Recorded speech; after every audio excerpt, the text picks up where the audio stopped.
Hello fellow artists, sewists, and baby gays, and welcome back to my channel for something completely different from what you had originally followed me. You may know from my posts on the social medias back in March that I am engaged, betrothed, affianced, if you will. So now, not only do I have to plan a wedding, which terrifying, but I also have to make me and my future wife's wedding dresses. However, don't get on the hype train getting excited quite yet, as the actual wedding probably will not take place until like 2023, as number one, there's a plague, number two, this is 2 dresses, so I need like an excessive amount of time to actually prepare, and number 3, we intend to buy a house and fiscally recover from buying that house before we do. However, we can get started on me sewing number 1 because I'm gonna be doing it on here and it's content. But my future wife is what you might call a chronic dreamer, and I am what you might call a chronic overplanner. So we have both had Pinterest boards with our wedding plans happening for longer than we have known each other, and long before we knew that we were going to get married. Unfortunately, with such a wide range of things in our Pinterest boards, I had to really go through and even make bullet-pointed lists of things that we actually wanted in our wedding dresses, rather than things that we just kind of liked the vibe of, in order to narrow down elements that we actually liked that would work together in order to design these 2 dresses. However, after many preliminary sketches sent at midnight, I think we have finally come down to 2 very workable dress designs to work off of for the final dresses. Despite my love of historical dress and my love of the dramatic, my dress has no train, and it is not a ball gown, nor is it historically inspired really at all. Overall, I'm going for sort of a elegant but detailed feel.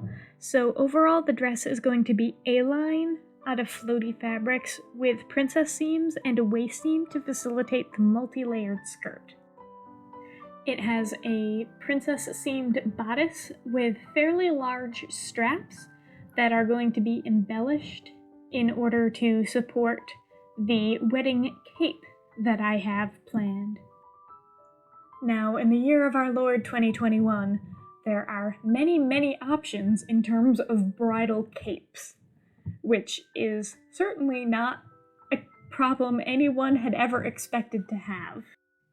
One option was those cape sleeves, where each sleeve becomes sort of a cape and like flares out and is enormous, but I decided that number 1, that wasn't going to be very practical when moving around or dancing, and also that I don't like the way that they look when they're bustled back, so that was out of the question. I also considered the like light floaty butterfly style sleeves, having like multiple layers of that to match the ones in the rest of the dress, but that also seemed impractical for when we were dancing.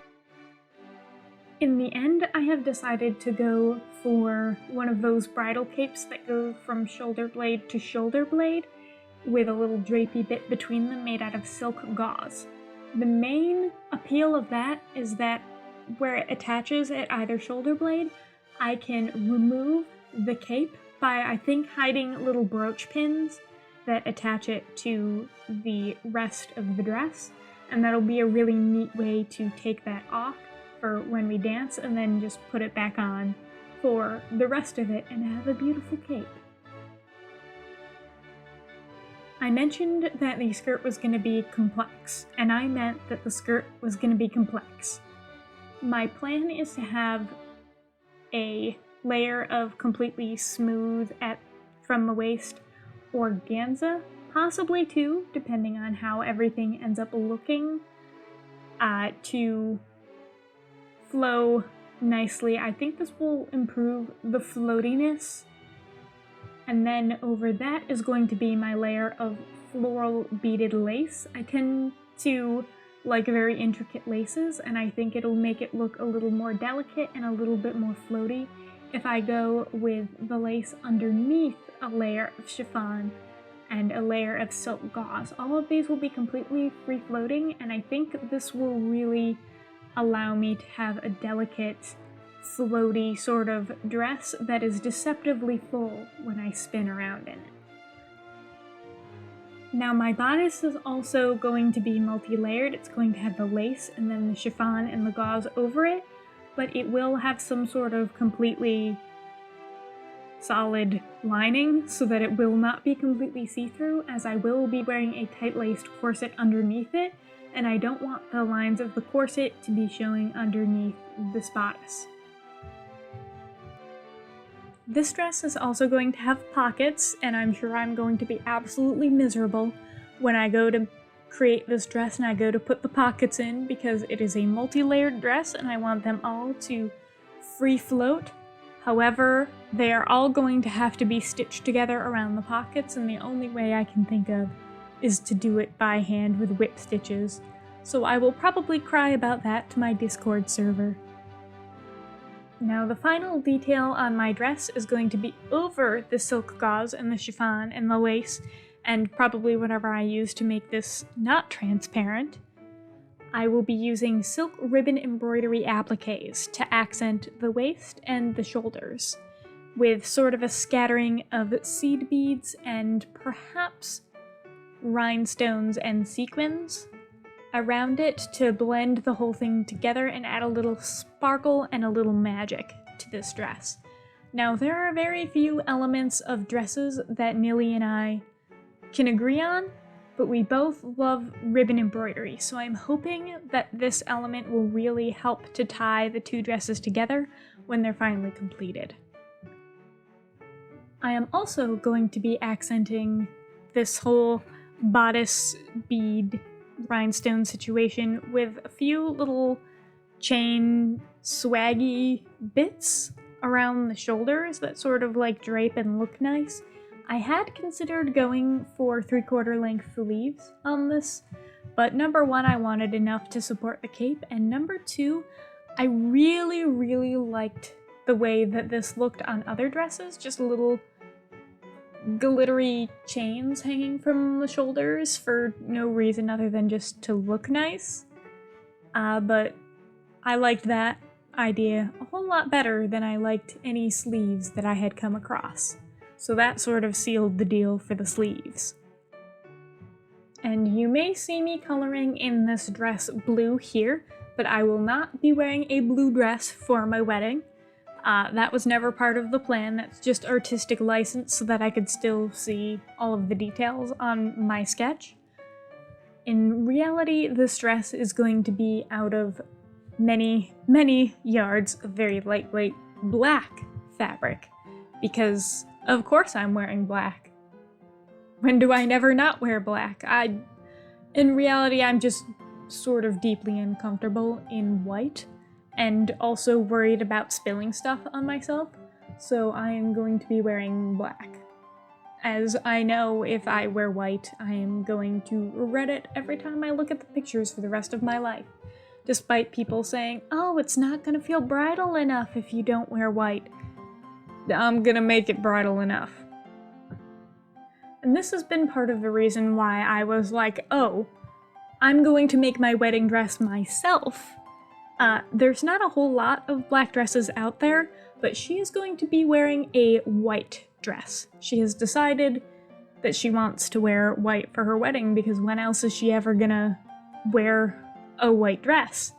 And we have considered the hilarity of going on, like, Say Yes to the Dress. And it could be like, I'm showing up in, like, dress designer's fiance shows up to try on dresses with dress designer in their own dress, and it would be like Randy Finoli and the audacity of this bitch. However, I really want these dresses to not look like they are the same dress in different colors, but also not look like they horrendously clash. I want them to very much look like these two dresses were made to be together. Nilly has also decided to go for sort of an unusual length choice, although I think hers is slightly more common than mine. She has decided to go for a T-length style with a petticoat underneath it that is going to be multicolored and have our wedding colors underneath, so that they will be able to show and peek out when she wears the T-length dress. And I think that is a fantastic idea, and she has nice legs, so I would like to see them. Now, Nilly's dress was a lot harder for me to pinpoint a solid design for. Number one, because I'm just not in her brain, and number two, because she's not as detail-oriented as I am, and didn't have any really specific things that she was looking for in our Pinterest board that we have been adding things to. She would tend to add things because she liked the vibe rather than specific details, so I was kind of Frankensteining the whole look together based on that, and also based off what she tends to actually pick in real life, as I obviously am familiar with her wardrobe since I know her. In the end, I have come up with this Duchess satin base with a nylon tricot over it. You may know nylon tricot as the stuff that tights and pantyhose are made out of. It's very lightweight, and I think it will be easy to sew stuff onto, and will allow us a good base for the details to go over it. And it's got a little bit of a sort of ruched detail at the center of the chest, as well as just under the bust, that I think will add a lot to the design. And when I showed Nilly, she really liked that in my sort of first draft of this sketch. Hers may also end up incorporating some corded lace at some point, but we haven't really pinpointed, as a lot of laces Nilly is just not a big fan of, but she's flirted with the idea of crocheting little appliques or little lace edging on her own, since she does crochet. How could I be involved with someone who is not creative? And that may end up being a feature in her dress. So if you are on Discord, please go and bully Nilly into making some lace appliques for her dress so that they can tie in between her dress and my dress. I think that would be a nice detail. You may also notice the lack of veils in this video. There's no particular reason against that. Just neither of us particularly want to wear one. Nilly wants to wear a circlet, and I plan to wear a tiara. Nilly's dress is also going to incorporate the lace appliques around the neckline and the waistline.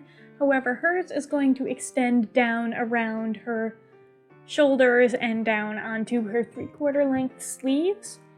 And instead of being black, obviously, with her white dress, she is going to be having white as well as some silver silk ribbon applique.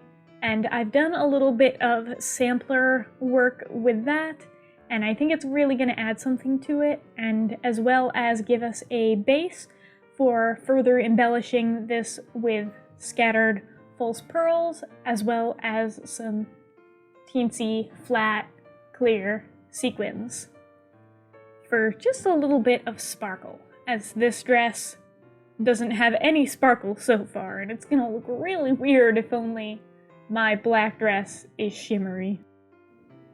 Luckily for both of us, we did not have to fight about who was gonna get the right to wear the black dress, as it was never particularly in the running for her to wear a black dress. We did, however, faff around for a little bit with the idea of her dress being blush or being silver.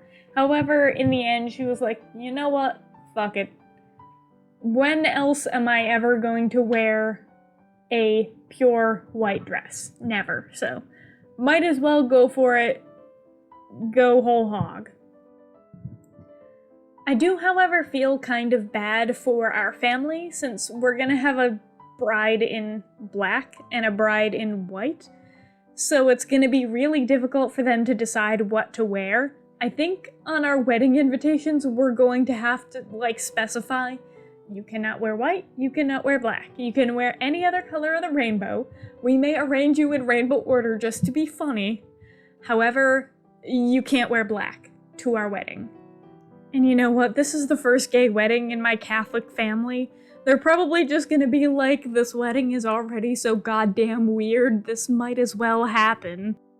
And yes, I have told my family I have the privilege of not being in a position where I would be unsafe coming out to my family if they were not supportive, and an incredible family who is willing to support me despite the Catholic Church's stance on gay marriage, and has welcomed Nilly into the family with open arms. Actually, the biggest kerfuffle was that when I made my announcement of my engagement, I sent out a photo of us holding our hands up with our rings on them in front of the Upper Falls at Letchworth State Park because Nilly gave me my ring at the very top of the Upper Falls. We had to go past a do not enter sign to get up there because it was still pretty icy. But my family took that picture and thought that we had just eloped and not told anyone. And then I showed up to Thanksgiving 2 weeks later and they were like, how dare you show up to Thanksgiving without your wife? And then I had to be like, that was an engagement announcement. We are affianced. We are betrothed. Come on, you're like the 10 people that I actually want at my wedding. How dare you betray me like this and assume that I would just run off and elope without telling you? Anyway, if you're unfamiliar with wedding dress sort of design and planning, I have a lot more steps. The design is only the beginning, but I definitely feel like I have enough to start sourcing the fabrics and the other materials, as well as to get started on the undergarments that are going to be worn underneath of these dresses, which will also take a goodly amount of time in and of themselves. If you would like very occasional updates on my big fat lesbian wedding, you can hit the subscribe button down below, maybe hit up that notification bell too if you wish to be notified.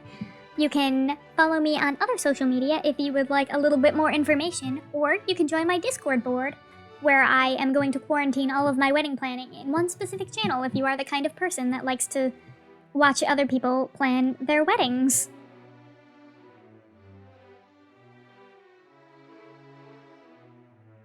You will also find down there a link to my Ko-fi. Please do not feel obligated to donate to my Ko-fi. However, if you are feeling particularly generous and you want to help add to my sewing fund, you can go ahead and do that. It is linked down below, and wow, I would be super grateful because I want to buy a lot of silk for these projects, and silk is really expensive.